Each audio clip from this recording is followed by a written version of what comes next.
මම පොරොන්දු වෙනවා ඩිසැම්බර් වෙනකොට සජිත් මහත්තයා ජනාධිපතිත් කරා. ඇතිනේ ටික දැන්. හරි ඒක හේම යන්. එමින් යන්. මම කියන්නේ ඒක නිකන් එයි. අපි ගන්න ඕනේ නැහැ. ඒක දීලා යයි. කරන්න බැරි වෙනකොට ගෝටත් දෙන්න බැලුවනේ. ගෝටා දෙන්න යනකොට අපේ ලොක්කා ගන්න පොඩ්ඩක් පරක් වුණ ගම මොකද උනේ? අර රිංගුවා. රනිල් මහත්තයා මේ පාර දෙන්නේ නැහැ එහෙම. මේ පාර අපිත් බලන් ඉන්නේ. දැනුත් එයා රෙඩි වෙලා ඉන්නේ. සපත්තු පොලිස් කරගෙන එම රෙඩි වෙලා ඉන්නේ. හෙට වැටේ කියලා. හැබැයි ඒක කරන්න දෙන්න මේ පාර අරගෙන මේ රට වෙනස් කරන්න ඕනේ. ඒක අපිට කරන්න පුළුවන්.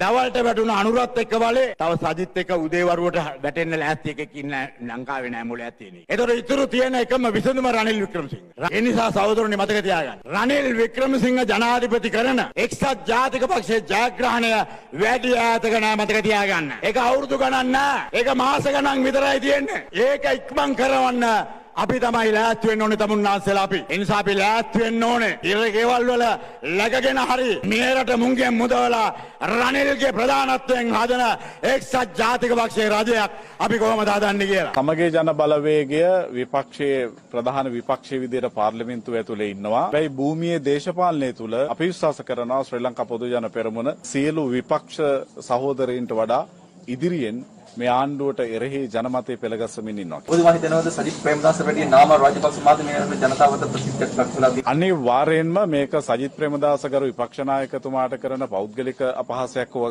අගෞරවයක් නෙවෙයි. නාමල් රාජපක්ෂ ඉන්නේ සජිත් ප්‍රේමදාසට වඩා ගව් ගානක් ඉස්සරහ.